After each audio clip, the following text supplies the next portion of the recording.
All right. Welcome back to Black Bear News, where everything is connected. What's going on, guys? Early chatters are in. Oh, I got a very late runoff. I think I'll have to do this. Have to do it again. Hold on. Give me 1 second. I'm waiting for Rockfin to start. Takes a few minutes for Rockfin to show up. Maybe we'll put this in here. But anyways, one more time. Welcome back to Black Bear News, where everything is connected. What's going on? We have 33 watching, 10 likes. Please like the video. Up.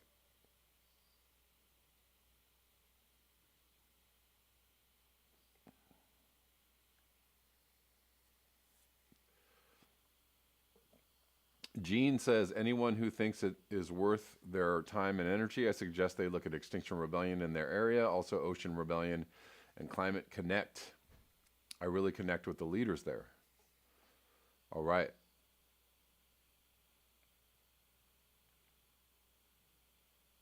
I connected a little bit with Extinction Rebellion last year, prior to a few of the protests in LA.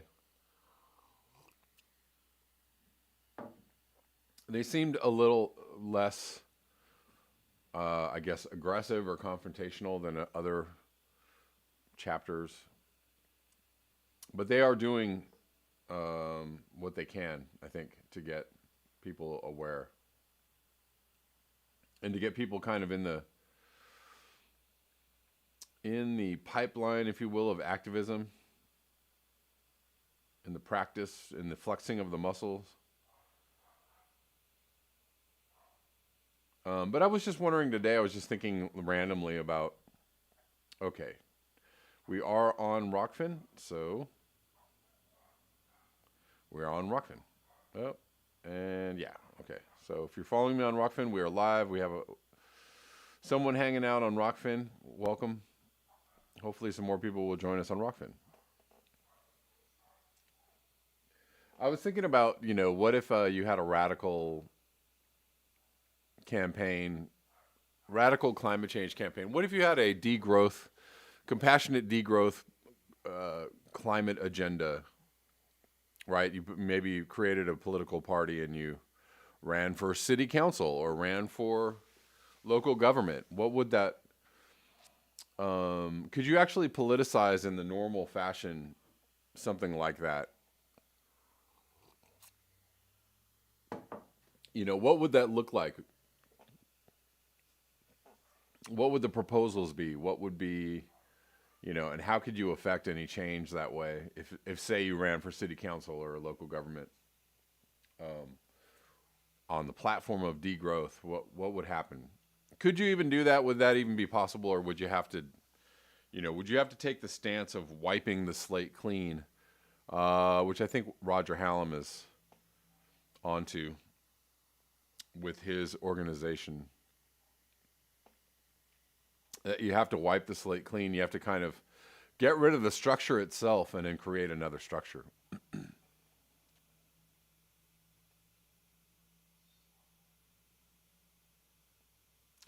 Irk1 says, using a vacuum. Oh, I lost it.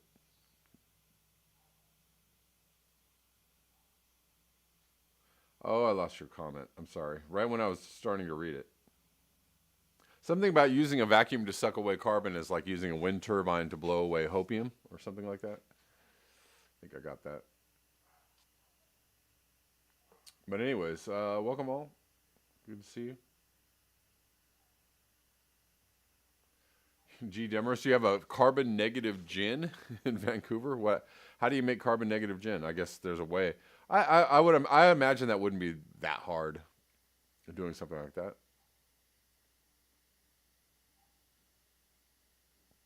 Basil Peterson, the powers that be would not allow it. Right. That's kind of what I was guessing too. The powers that be would be very resistant, if you will. So, my guess is that you probably couldn't get very far with that until you actually did away with the structure itself, But I think you can build another structure right? And you can take the tack of like wiping away the structure and then building another one, or you could build the other structure that you want and erode the existing structure with that, right?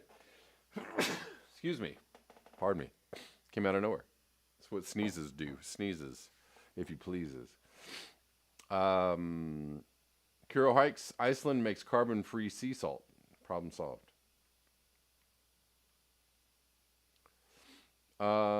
Yes, I saw that. Nazbanaz. Well, let's get into it because we don't have time and we have a lot to talk about, and I'm not going to have time to talk about everything I want to talk about today. I can already tell you that is.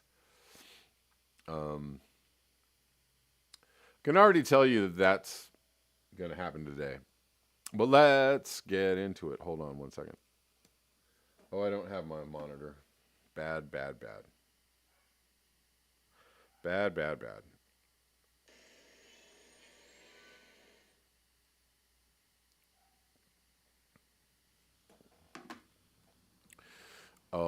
Okay, so if everybody saw this, that we had a SpaceX launch to the space station, so everybody's going to go live in space because we can't take care of the planet. So that's going to be so awesome. Burning up all this fuel and all this money.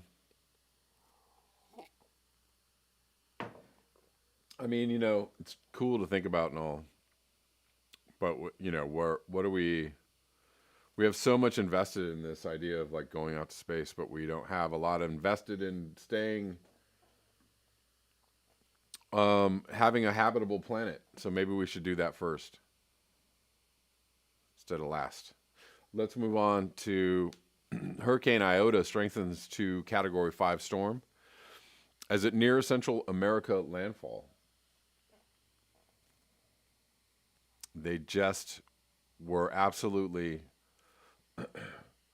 ravaged by Eta, and here comes another one. Category 5. Hurricane is expected to make landfall in Central America as a catastrophic storm Monday night. That would be tonight. Hurricane Iota has a maximum sustained winds of 160 miles per hour and is forecast to bring a life-threatening storm surge of as much as 15 to 20 feet, along with rainfall of 10 to 20 inches, with isolated maximum totals of 30 inches possible. Wow. The storm is moving west at about 9 miles per hour and about 100 miles southeast of Puerto Cabezas, Nicaragua. Iota is the first Category 5 storm of this record-breaking hurricane season and is threatening many areas of Central America that are still recovering from the devastating effects of Hurricane Eta. Oops, didn't mean to do all that, but so hopefully people are doing what they can to take cover, precautions, get themselves to a safe place. People who are in the path of that storm. Moving on to, there's a pretty massive storm/winds in New York. I think Basil was telling us about this yesterday, and I don't know, Basil, if you got any ill effects from this storm, but winds up to 80 miles per hour trigger major power outages, down trees in tri-state area. No tornadoes confirmed. Nearly 40,000 homes and businesses were without power as of Monday morning. Powerful winds that pushed through the tri-state late Sunday not only prompted tornado warnings for a handful of counties in and around New York City, it also left more than 100,000 customers without power. Hurricane strength winds of up to 75 miles per hour were reported in Greenwich, Connecticut, and 60 to 65 mile per hour winds were reported throughout New Jersey.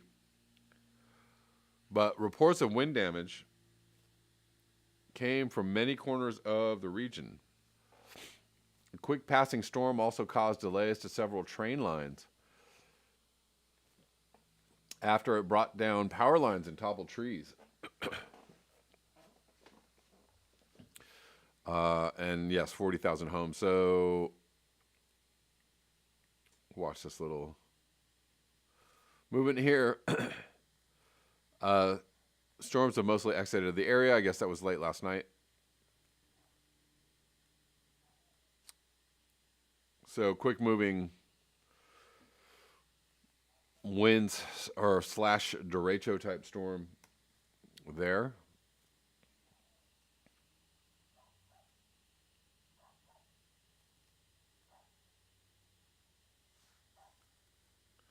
Scott Andrews, 80 miles per hour winds in New York. Nothing to see here. Move on. Sounds like a derecho, yes. Ross Codman.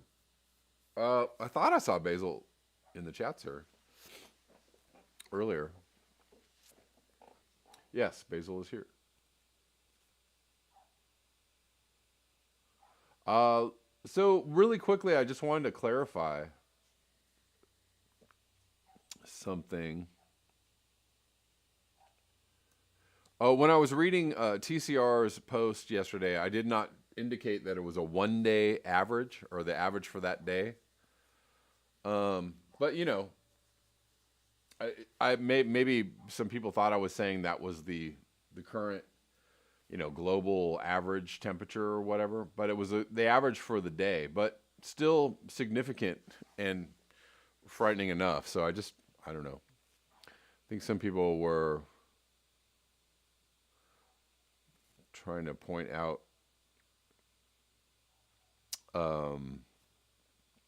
some confusion in my reporting of that. But I was just I was posting that post from TCR to kind of just indicate, this is where we are on today.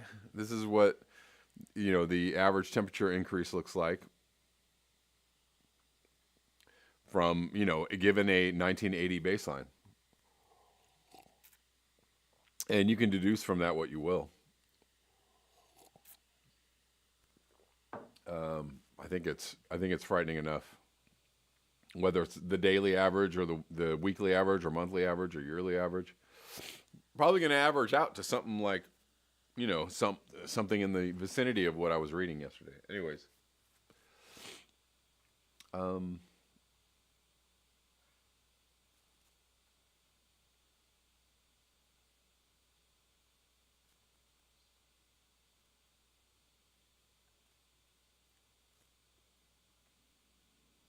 Kuro hikes lousy trees, dropping their litter all over the place. The nerve.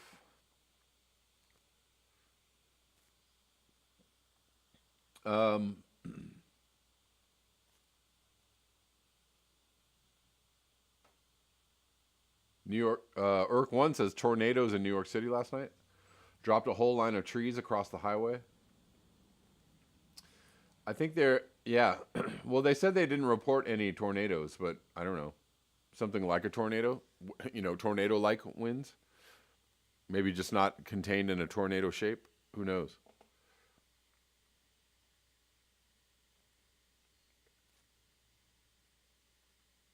Let's go on. Audio, the audio should be fine. Audio, there's nothing wrong with the audio unless it's crackling. If you guys are hearing any crackling, let me know. But I think everybody can hear me. So also, I also wanted to say, in response to the Zeke Hassfather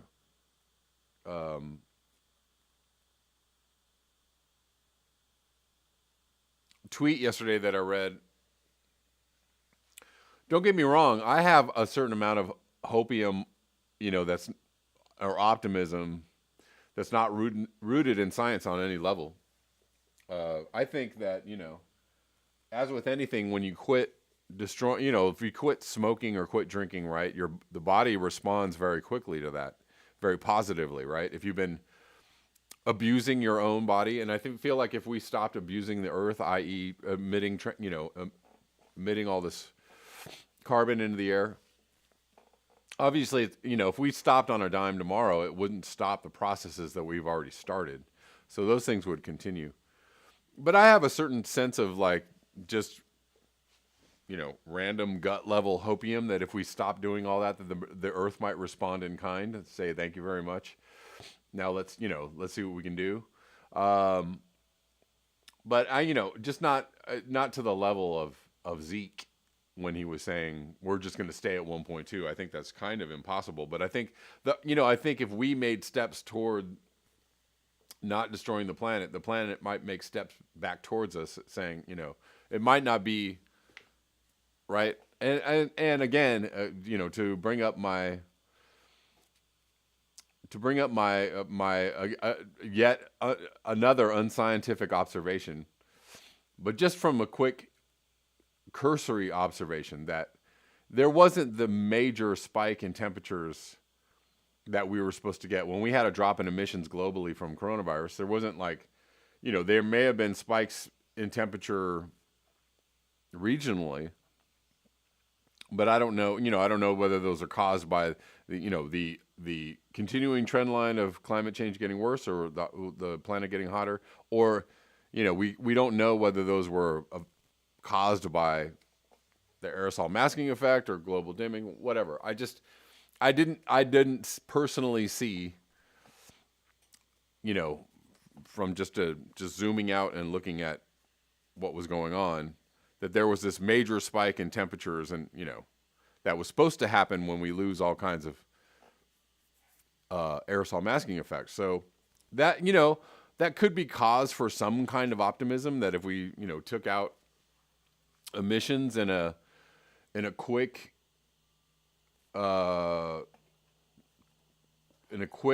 concerted effort, or quickly organized ourselves and dropped emissions, that we wouldn't get, we're probably going to get some kind of warming from the lack of dimming or aerosol masking. We probably will, but maybe not to the extent that we thought it might be. So, who knows? And so I'm not going to be able to get deep into the things I want to talk about, but I'm going to try and just get, into a few things with the time left in this video. But yeah, staying at 1.2, I think, is a little bit ridiculous. And also a little bit, along the lines of the ridiculousness of Zach Labe, when he's, shows the supposed trend line of Arctic sea ice, right? And the trend line is going down like this, and all of a sudden, whoa, it just shoots across. It plateaus for another 3 decades. That's about as unscientific as you can get, right? Like that. Where does that plateau come from? Or does that plateau come from just the assumption that we're gonna lower emissions and do all kinds of other things, or carbon suckage? Anyways, let's look at carbon suckage. Well, hold on. Back it up. So Zeke Hausfather linked this article. Is there warming in the pipeline?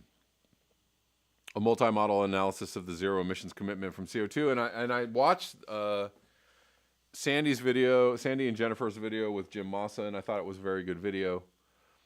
And Jim Massa explained, kind of went through and said this is a little bit, this article is just built on, there's more assumption than maybe science going on in this article. The zero emissions commitment, ZEC, is the change in global mean temperature expected to occur following the cessation of net CO2 emissions, and as such is a critical parameter for calculating the remaining carbon budget. The zero emissions commitment model inter-comparison project was established to gain a better understanding of the potential magnitude and sign of ZEC, in addition to the processes that underlie this metric. A total of 18 Earth system models of both full and intermediate complexity participated in ZEC MIP. All models conducted an experiment where atmospheric CO2 concentration increases exponentially until 1,000 PGC has been emitted. Thereafter, emissions are set to zero and models are configured to allow free evolution of atmospheric CO2 concentrations. Many models conducted additional second priority simulations with different cumulative emissions totals and an alternative idealized emissions pathway with a gradual transition to zero emissions. The intermodal range of ZEC 50 years after emissions cease for the 1,000 PGC experiment is minus 0.36 to 0.29 C, with a model ensemble mean of minus 0.07 C, median of 0.05 C, standard deviation of 0.19 C. Models exhibit a wide variety of behaviors after emissions cease, with some models continuing to warm for decades to millennia and others cooling substantially. Really?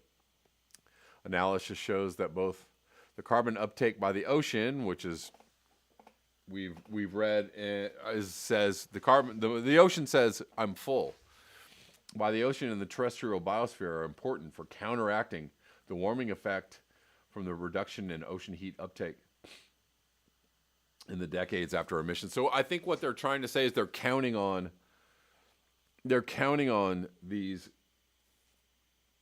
carbon uptake, Earth's natural carbon uptake, to just kick in and stop emissions from rising.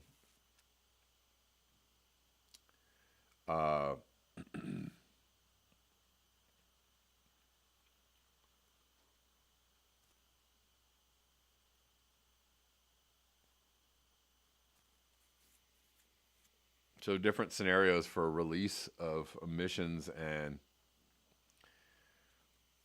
what is this steep drop down? What does that even mean? The straight line down? Oh, zero emissions, getting to zero emissions, I guess is what they're trying to say. I don't know. This is a gradual.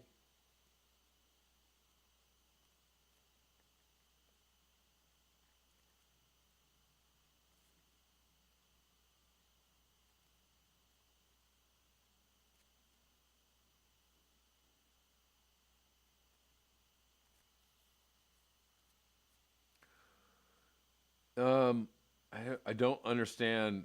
I mean, there's so many. I was trying to look for some other maybe easily explained kind of graph type things we could look at.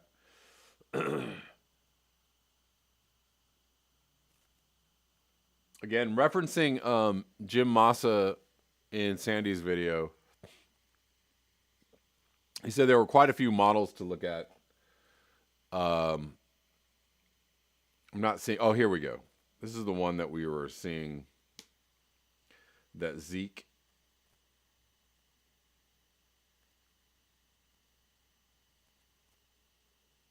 Hold on. Energy fluxes following cessation of CO2 emissions for the 1,000 PGC experiment.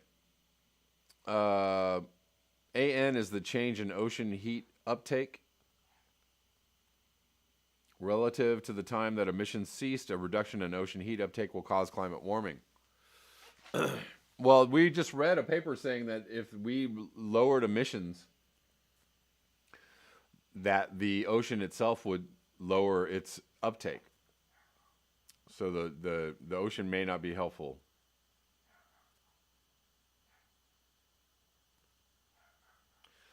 This is ocean change in radiative forcing caused by ocean carbon uptake.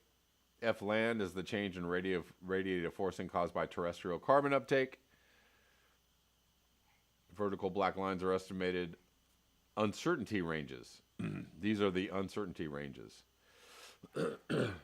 of the model. So, probably way too much information to get into in the short amount of time that I have. But basically, this seems a little bit, this entire study seems to be based on some kind of hopium. It's in itself that we're going to cease emissions and the Earth is just going to go, thanks, we'll take it from here. When we've already caused, and I didn't even really get into, I didn't say anything about the methane that's being released. And I didn't say anything yesterday about, we didn't talk about global dimming or the aerosol masking effect, right? So how much heat are we going to get from loss of aerosol masking? How much heat are we going to get from, the continued release of methane and carbon from permafrost and hydrates, right?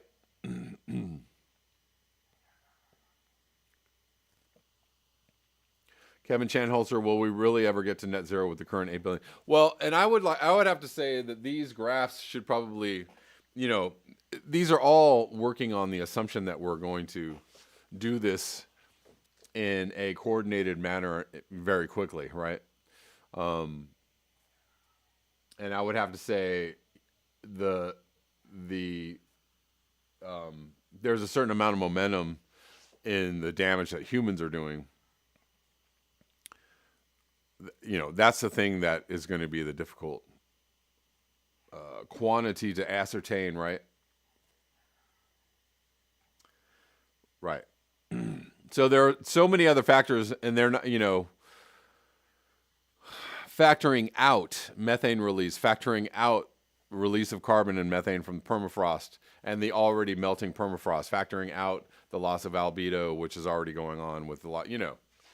We've already triggered all these feedbacks, and so the idea that we're going to stop emitting, you know, stop emissions, and that all of that is going to stop along with it, I don't see it. I don't really see it, and a lot of people, other people, don't see it either. Anyways, let's move on to this article that I wanted to get into. Quickly run out of time, so I'm going to have to be a little bit skimmy, and I apologize. But we're going to, you know, hopefully get into more tomorrow. Of course, we will get into more tomorrow. Carbon dioxide removal sucks. This is from November 13th, a few days ago, 2020. This is the magic bullet technology that we're all supposed to depend on to save the planet. Carbon dioxide removal CDR systems put more greenhouse gases into the air than they take out. Carbon dioxide CDR systems, touted as techno fixes for global warming, usually put more greenhouse gases into the air than they take out. A recent study has confirmed. Uh-oh. So we're going to try and suck all this stuff out of the atmosphere, and we're going to create more emissions. Carbon capture and storage, CCS, which grabs carbon dioxide, CO2, produced by coal or gas-fired power stations, and then uses it for enhanced oil recovery, right? So they use the captured carbon to get more carbon. Somebody help me understand that equation. It's all very scientific, I'm sure. You know, lots of very big brains with, you know, math, big brains on math, figured this was a good idea. Emits between 1.4 or 4.7 tons of the gas for each ton removed. So a net gain for carbon. The research shows direct air capture, which sucks CO2 from the atmosphere, emits 1.4 to 3.5 tons for each ton it recovers. Again, yeah, not winning there. Mostly from fossil fuels used to power the handful of existing projects. And just to go back to this picture up here, this is not an actual machine. This is a mock-up. So, you know, they don't even have an actual machine this big to suck carbon out of the air, you know. And imagine the emissions involved in just, you know, making not just this, but probably the thousands of other machines just like it to suck carbon out of the air. That's just a, you know, artist rendering. Not even a real technology yet.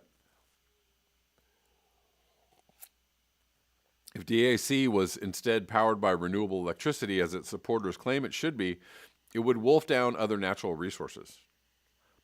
Ding, ding, ding. Things get worse at large scale. To capture 1 gigaton of CO2, and that's just 1/40th of current global CO2 emissions, that would need nearly twice the amount of wind and solar electricity now produced globally. So just to get 1 gig out, we would have to double our wind and solar output, and then prioritize all of that output to just taking carbon out of the air. Sounds pretty clean to me. It sounds super renewable and clean. The equipment would need a land area bigger than the island of Sri Lanka and a vast network of pipelines and underground storage facilities. And that entails a pretty good amount of infrastructure right there too, right? Claims made that CCS would be green, quote unquote, by generating the energy from biofuels, which are not green, quote unquote, and or storing the carbon instead of using it for oil production, do not stand up to scrutiny either, the article shows. The paper Assessing Carbon Capture, Public Policy, Science, and Societal Need by June Sequeira, a public policy analyst, and Andreas Lichtenberger, an ecological economics researcher, is free to download on the Biophysical Economics and Sustainability website. And that's, I'm not going to get into it any more than that. That's, the basic upshot of this article. The basic upshot is upshite. The upshot is nay. Nay, sir, that's not going to work.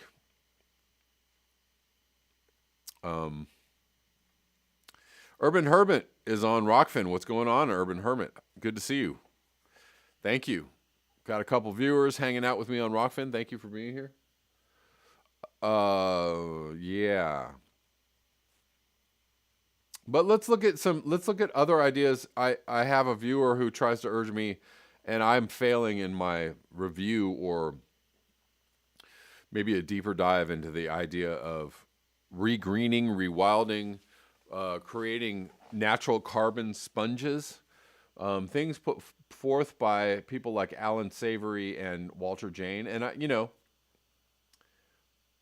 yes, and yes, we need more of these types of ideas, put out there.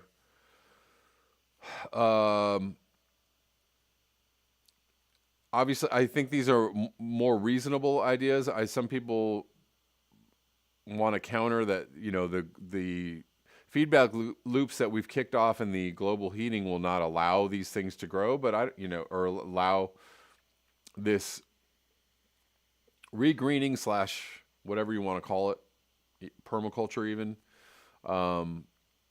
regenerative agriculture, regenerative soil restoration, regenerative, undesertification. I think these deserve more focus. This idea deserves more focus instead of, right, if we're going to lower emissions. And what, Walter Jane's concept or his argument is that not only will it soak up the carbon, but it will help lower temperatures, therefore offsetting the reaction to the loss of aerosols, right? Offsetting the aerosol masking effect, offsetting the global dimming effect. So if we lower emissions, we're still going to have carbon in the air, and that's going to cause heating, and we're going to lose the sulfates or the particles, and that's going to cause temperatures to rise. And Walter Jane's, sorry if I'm not showing you this, Walter Jane's idea is that this is not going to, this is going to help keep the temperatures down, right? It's going to, soak up carbon and keep temperatures lower because of this cycle, regenerative water cycle that's going on, right? Healthy water cycles is what he is promoting. Sorry, I didn't show that to you earlier. What I'd like to do, so, and that goes along with my, again, completely opinion, just opinion or idea that if we start removing emissions from the atmosphere, if we can do it in a coordinated fashion, I think, we may find that maybe all the things that we think are going to happen when we stop doing that, the earth may take a step towards us in our efforts to, stop the damage, right? We may, on some levels, get a reprieve. Maybe we'll get maybe the aerosol dimming effect won't be as bad as we think it is. And if we start, again, construct the systems now, right, while we're trying to figure out how to take down the other systems, right, construct the healthy water cycles, the soil carbon sponge, etc., regenerative agriculture. If we start, making these systems happen now while we're dithering about how or why or when or how quickly we can stop emitting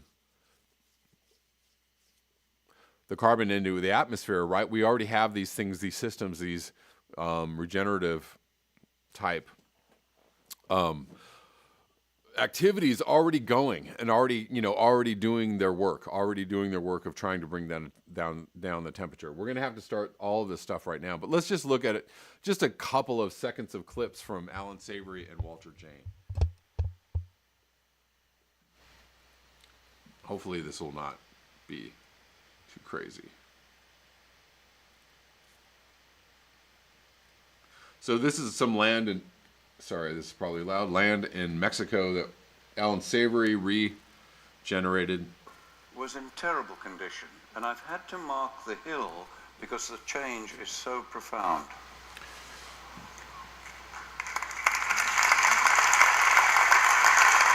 So just a very quick, that is an area of land that he helped to regenerate, and that is just an immediate, very quick example of like the difference between what we saw as a desert and turning into, something that looks like an ecosystem that is producing water vapor, trapping carbon, et cetera, right? It looks healthy. Let's go to a little bit of Walter Jane. And what I'd like to do is I'm going to bring back probably more Walter Jane in another video, maybe tomorrow or maybe the next day, and do kind of a deep dive. We'll just go through a couple of the ideas that Walter Jane presents, and we'll discuss it, right? I'm running out of time on this video, so I just want to show you this clip, and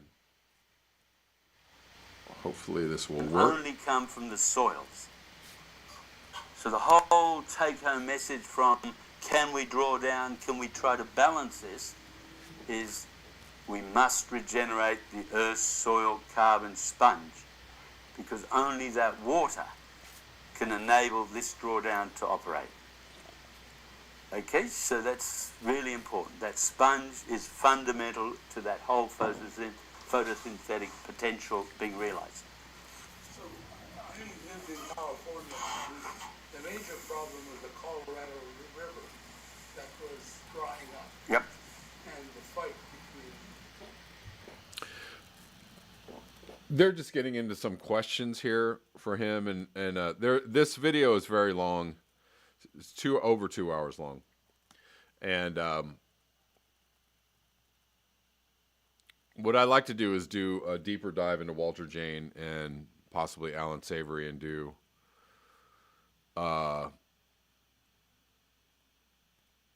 just do a more in-depth analysis of this. But this is, the kind of system that we need to have going prior, it needs to go like right now.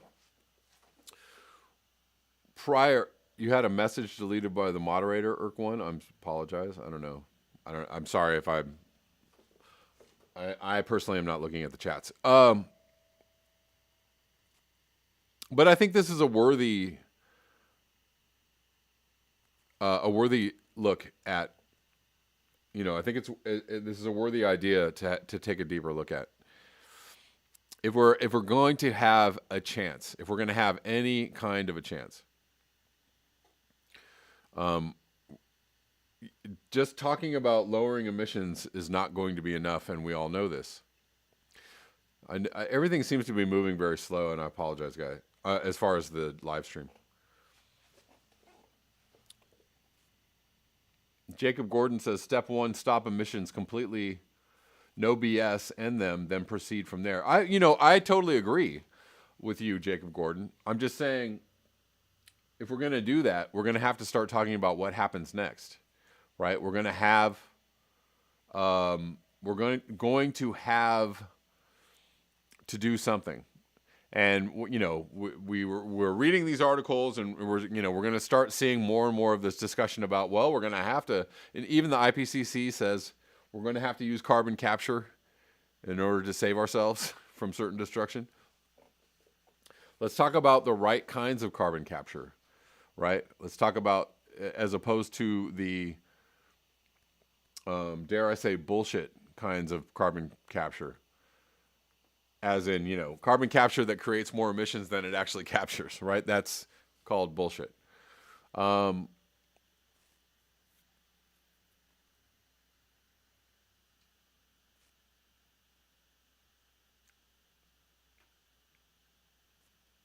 Rich Diana says the challenge of surviving is becoming relevant again. Indeed. Doc Parker says paint it white, white as white, white as ice white as the clouds in the sky. Okay. Yes, frustrated atheists. Yes, we need this now. Yes. Right. I mean, the likelihood. So YouTube did it. Muzza. I'm sorry.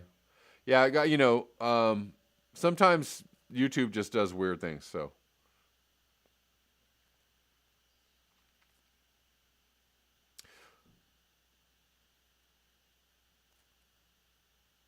Let's see. Jacob Gordon, what about this type of concrete, limestone, which is supposed to soak up CO2? Is that really a thing that can be scaled up?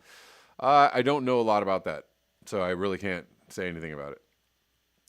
Basil Peterson, let's create an army of carbon capturers. And you are doing, Basil being a fine example of a carbon capturer, and also a carbon non-releaser, right? Or much less carbon is being released on your watch than for many others. And I also agree. Somebody I saw in here somewhere, we're going to have to, stop capitalism or take apart capitalism, or,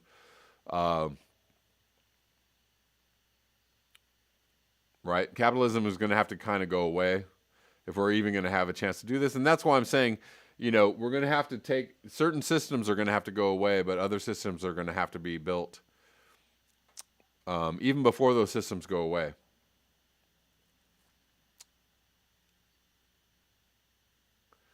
Nazmanab says too doomed for YouTube.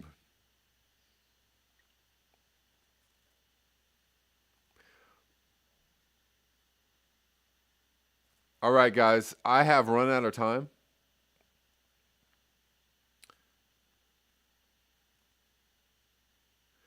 And thank you all for joining me in the chat. Thank you for your eyes, your ears, and your conscience. Cougar W says carbon removal via plants cannot possibly scale globally. Well, probably more of a more discussion in the continuing discussion for another day.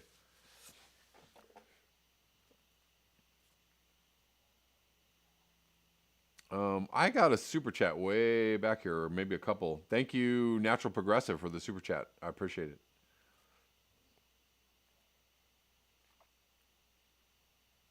it. All of this is, just an exercise, right? A mental exercise, and like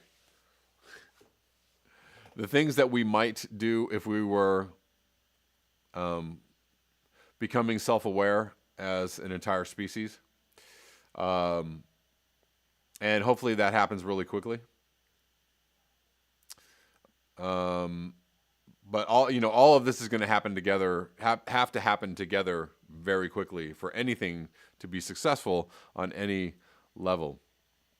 Thank you all for your eyes, ears, and your conscience. I'm going to sign out, guys, and I will see you tomorrow at the regular time of 11 a.m. Pacific Standard Time. Until next time, peace.